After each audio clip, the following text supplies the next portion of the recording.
Chill out. Chill out. Saying that I feel like people gotta chill out on making fun of the niggas that gotta go to work, bro. Like, sometimes that shit just don't work out. I really wanna why. She already heard about me. She's already point out pops. Please don't know ID. They're cutting down on revenue or not giving you revenue at all. So let's see what this is talking about. I'm gonna really start it from like right here. Twitch worse. They've already created a lot of negative publicity for Twitch, and I think it's just going to continue to get worse. And what he exposed was a big revelation, something that a lot of the community have been talking about, is that their numbers aren't numbering. The paychecks aren't adding up. The dollars aren't making sense. Well, they're making sense, but that's part of the problem. There is an apocalypse among us, and people are trying to get to the meat and potatoes of the situation. Look, this was like a 16-hour stream, by the way. So 16-hour stream? My November 6th stream. 16 hours. He just made a band off a stream, bro. Like, I don't know. Obviously, when you go from this being your main source of revenue to like, oh shit, almost a side job, that's kind of crazy, I'm gonna be honest. So in 16 hours, he made $5. Yeah, there it is. Look at the ads, $5. I'm a little bit frustrated right now. I don't know what's going on. I'm not going to get into it. I can just see that I lost 40%, 50% of my income is gone, and I didn't do shit. I go and check my ad revenue, and I'm not getting the correct ad revenue. Now, the issue with this is my ad revenue went from $10,000 plus per day to now $2,000 a day. If I want to make $2,000 a day, I'll go be a fucking mailman. So I want to say, like, obviously to all the streamers that are looking at me and blaming me, I want to say you're welcome. I know your viewers have been complaining a lot about the amount of ads you've been running, and I wanted to help your viewers out. I'm trying to help them. And so, like, I mean, let's be real. You're going to go down to making 100K and not 200K a year? Too bad. That's the way I see it. Now, I think it's funny and maybe a little ironic and maybe even a tip in their cap when these streamers are having this is streaming harder than a 9-to-5 conversation. I'm not gonna lie, 9-to-5s usually don't take a dip like this based off of other, well, I can't even say that. Streamers are getting the 9-to-5 medicine here. With that being said, let's look at a guy's life who sucks, chat. Imagine this being your life, bro. Oh, imagine this being your life, bro. The people chill out. Saying that I feel like people gotta chill out on making fun of the niggas that gotta go to work, bro. Like, sometimes that shit just don't work out. I have a whole job, but I be streaming for sure. Which, like, is not paying people for their ads, bro. Yo, what the did I do, bro? Why did they get me? Brother, what the did I do? Cause you have black in your tags? Shut the up. I looked because I seen people saying that on Twitter, bro, and I looked at my ads, cut my ad, like the amount of bread I get for each ad, like by like 70% in a week, just out of nowhere. Now, there is a very playful side of this conversation to be had because some of these dudes have ass takes, shouldn't be monetized for their content anyway. I don't believe they're providing anything for the culture. These people are being themselves, ethnically, religiously, politically, and they are being persecuted without saying anything crazy. I do sympathize with FaZe Kaysan in this situation, and he's even upset because there are so many people that are trying to lump themselves onto what his movement is, and him just saying, hey, I'm an Iranian man streaming. I'm not tied in with you guys who make these silly jokes. This is actually something that is disrespectful. This month, and I noticed that I was receiving $0 in ad money this whole month while running ads this month, right? Well, I ended up messaging my Twitch rep, who I'm not gonna name, and I asked her, I said, hey, this has to be a mistake. I go to my activity and it says that I'm running 180-second ads every 8 minutes, which is strange. I say, hey, do you mind looking into this for me? This is a little strange. She came back and told me that essentially I got demonetized because I had Iran as a tag. And I got demonetized because I had Iran as a tag. As you guys know, I am Iranian, and I've had that same tag for about 2 years. I don't speak about politics. I'm actually very curious to know if streamers like Hassan Abi have been demonetized for talking about politics. She said that it was the advertisers who have been steering away from quote-unquote politics, I think because of the election. The whole month of November when I was streaming and whatnot, and I was running my ads properly and it was on my activity, I made no money. I got demonetized because I simply had Iran as a tag.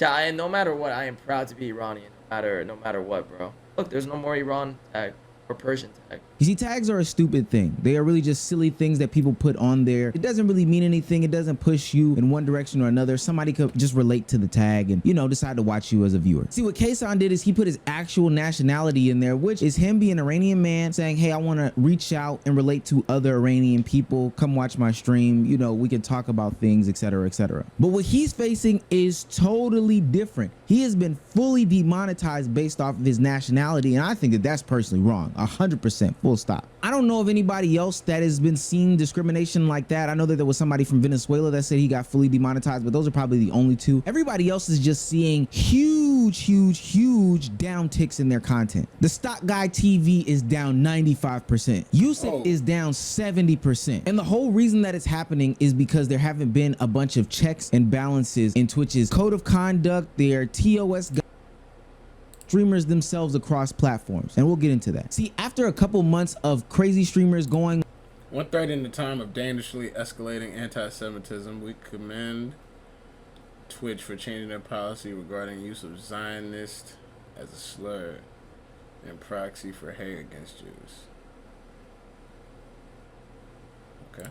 On crazy rants that have actually targeted people who are putting money into the platform's pocket. Twitch has finally said enough is enough, and they've updated their community guidelines and their policies. Words like Zionist in any sort of hateful way have been stricken, and they've said, hey, you cannot use this in any sort of way to attack people or anything like that because this is promoting anti-Semitism. Essentially what this means is advertisers, people that are pumping money into the platform, are seeing the things that are going on here, receiving all the hate mail and hate messages, having the ADL contact them and saying enough is enough. We cannot prioritize these people. This is actually a very revealing time about what would happen if the platform got sick and tired of the content creators, because the people that give the platform money got sick and tired of what they're allowing to happen, and we are here. Now, to me, this is very telling because it didn't matter when they were being homophobic. It didn't matter when they were talking about black people. It didn't matter when they were talking about white people or Asians, when they were being racist towards these things, but specifically attacks on certain things can get more traction than others. Now, in usual Twitch transparency, there was a lack of it. It was actually very not clear. I mean, it was like staring into a black void. You couldn't see anything because they weren't telling you that this was coming. They just went ahead, struck everybody, did what they had to do, kept in place their checks and balances and beefed it up a little bit and went ahead and took everybody's cash. And this is funny because Dan Clancy was just on stream saying a couple months ago, hey, run more ads in these months. It'll prove to be the most beneficial, which in a general sentiment would be true, but because of these things that went on, never told anybody, and now everybody is stressed out. Run more ads in October, November, December. That is when you'll make more money because you'll see like a greater return on that. Now, I do believe Twitch is taking it too far, fully demonetizing the streamer from Venezuela or FaZe Kason, promoting where they are from through tags. Like, I think that that's silly. However, I do feel as if there has been a need for checks and balances on these platforms as a whole. We're getting into an era where a lot of things are becoming mainstream. We're talking about things like anti-Semitism, racism, homophobia, transphobia, hate speech as a whole. And this is the reason why these things exist. The problem that I have with a lot of the creators is that they're not keeping their friends or other creators around them in check. One of the first things that I learned when stepping into the content creation game is what you do affects what others do. We are all on the same page, no matter how big or no matter how small. Why? Because we are stepping into the wild, wild west as people who are passionate about this thing that they're creating content about. So what that means is, hey, don't sign a bad deal. Hey, don't say these things on your platform. Why? Because YouTube is looking at you in a pool with a bunch of people. Twitch is looking at you in a pool with a bunch of people, and they will grade you guys on the same scale, even if the shoe does not fit to everybody. Generalizations happen all the time. This is why when I tell people that I'm into podcasting, I have to make a preference because they see a black male and they say podcasting, he must be one of those high value alpha male ass dudes, and automatically write me off. No, that's not how it works. But because the community has become so saturated with the nonsense, I have to then go out of my way to separate myself. And this is why channels like commentary channels exist, because we are here to talk about, report about, and hold other people accountable for the nonsense that they do. Because ultimately we've seen this back in 2017, I believe, with YouTube, where an apocalypse came down through a plethora of different things. No, I don't think that Twitch is just some cesspool that breeds this sort of negativity. That's kicking, that's rumble. But for the longest time, creators have not held themselves accountable and said, dude, that's not an okay joke. Dude, don't say that. They should do these things for two reasons. One, tolerance is important overall, but two, these capitalists need their money. Now, I will talk down on Twitch because they have a problem with their moderation policy. After After 2017, YouTube introduced its moderation policy, where they had you as a creator upload a video and basically say, do you want to turn ads on? Is this appropriate for children? Does this have content? Does this have political content? Does this have these things? And then it had a bot run through your video and assess your video essentially, and it gave you as a content creator a credit score. If you had low accuracy, it would strike you and then you would have to ask for a manual review. If you had good accuracy, it would normally just pass your content through, but it left the responsibility on the creator to self-report itself. Now with Twitch streams that are doing long live content, I don't think that they could do that, but I promise you the way that they're going about doing these things based off of tags and based off of lack of transparency, this is not the way to go, because ultimately it doesn't lend to a fair system across the platform. People like Froggen were able to go on the platform and say what they wanted to say and got similar treatments to other people who, I don't know, did a dangerous stunt or a prank on platform. Okay, 6250, an 11 baking stream with Raph and Capri. Tipathon, 4200. Wait, no. Let's just go 4500. Raph does my makeup. 6 bands. What? If we get to this goal by 11, Capri, Raph, and I will make the Twin Towers out of a stacked cake, and we'll make an airplane, and we'll recreate 11. And this got so bad that it even took Aiden Ross, who himself needs to be put in check, to go to the ADL and do a reporting on Froggen. I'm the reason why there was a big ADL tweet. Me, yes. I complained about her. Do something. I got her banned. Straight up, I don't care. I snitched. I don't care. Call me a snitch. I don't care. I got her banned. I don't care. And this is why I say it's a creator problem, because even though they are reporting things that potentially should be reported, they themselves are doing bad things on their own platform. So it's like throwing stones, hiding your hands, all the while you are hurting yourself in the eyes of the platform and the advertisers. Take Hassan for an example. Hassan is on stream talking about Asmongold being bad for the platform, he should be deplatformed, etc., while Hassan himself says the most wildest things. I just want you to understand, by the way, when Asmongold is making threats like this is the result, okay? When you partner up with cynical souls who just simply want to see the fucking world burn, and they force platforms who are terrified of offending anyone, okay? Even if their purpose is utterly and so clearly to troll, okay? Platforms that turn around and capitulate and cave against that sort of thing are gonna. This is getting a bit like out of my league. Just a tad. Because I don't know. Hurt other content creators, you know? I don't really think it's my fault specifically. I do think that some of the adpocalypse stuff is my fault, and you're welcome. Yeah, you're welcome. That's what happened. Too bad. And it's Twitch's fault, period. Yeah, it would have never escalated like this if people had held each other accountable and not tried to come up with excuses for bad behavior. But what's happened instead is that people have tried really hard on Twitch to come up with reasons why being racist or being wrong or saying bad stuff like this is acceptable. It's not acceptable. It never was acceptable. And I think everybody can see the double standard. And the difference with that is that, and I want to tell you guys, this is something that I also practice. I said something stupid about, the whole Palestine thing. Remember that? That was not a good day. And I got suspended for 2 weeks because of that. Not once have I said publicly that I didn't deserve that.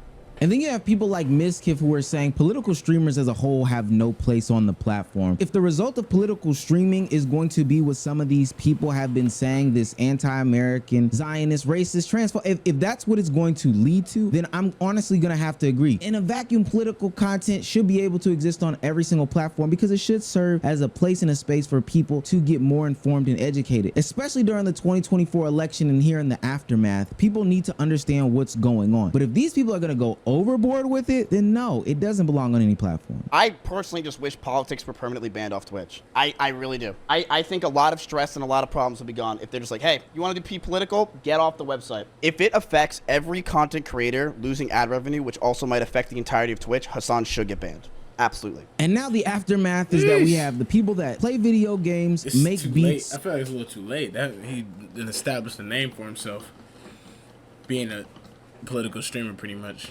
If not just chatting, but mainly political, though.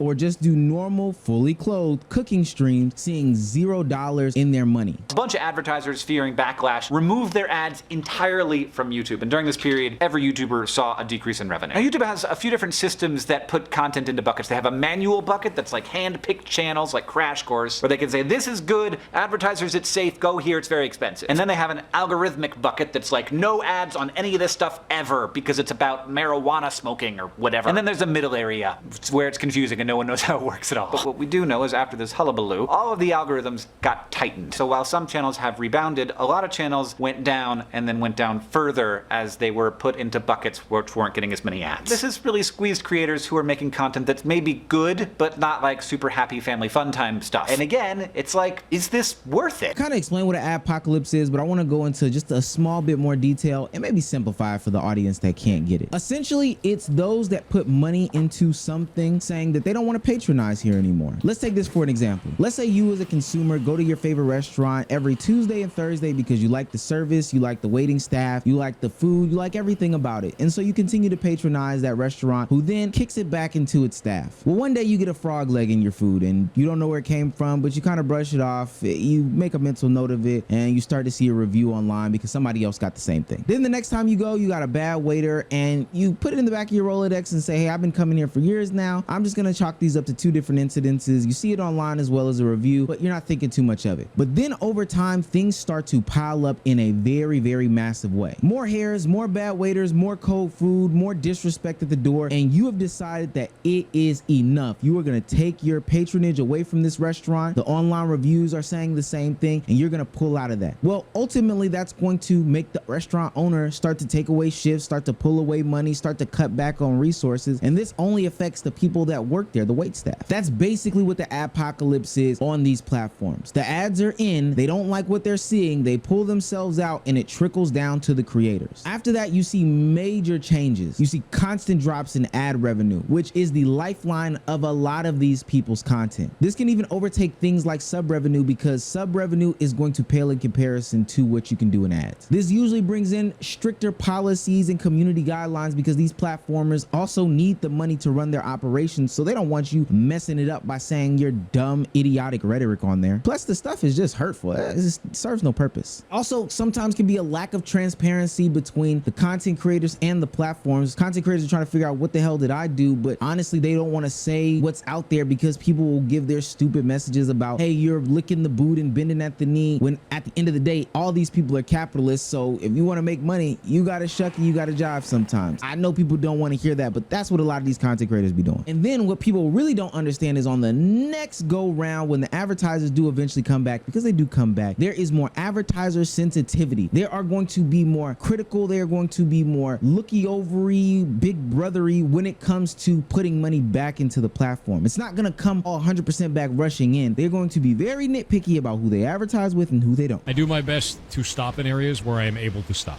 Yeah. Just because you don't pay me money doesn't mean you should miss content, man. Yeah, I've been doing that for years, man. Years and years. That's a whole deal. Ever since we started running ads, and to be honest with you, ads let me do a whole lot of really cool shit. The ad revenue from this stream lets me do, like, pay all the moderators, give everybody benefits, pay our editors, everything. Ad revenue is actually really huge on Twitch. Aside from that, we run an entire ferret rescue with 56 ferrets in it, entirely on a second channel that is funded entirely by ads, with a full-time employee and a part-time employee. But I'm going to be real with you. I can't thank you guys enough for watching the ferret rescue. I think some of the best creators do some of the best things when they receive more money. Like I said earlier, the ad revenue makes up more money than... Okay, I'm done with this. My bro, we smoking though. Yeah, I'm with my bro and he poked me up. Yeah, I'm with this big and shit cool as fuck. Yeah, I'm with this big and shit cool as bro. And my fish is filled with colors, bro. Yes, I'm flying for real, something like that. And I make sure my bitches feel all my love. And this though my best friend, I'm kicking shit with my bud. Damn, I'm so high.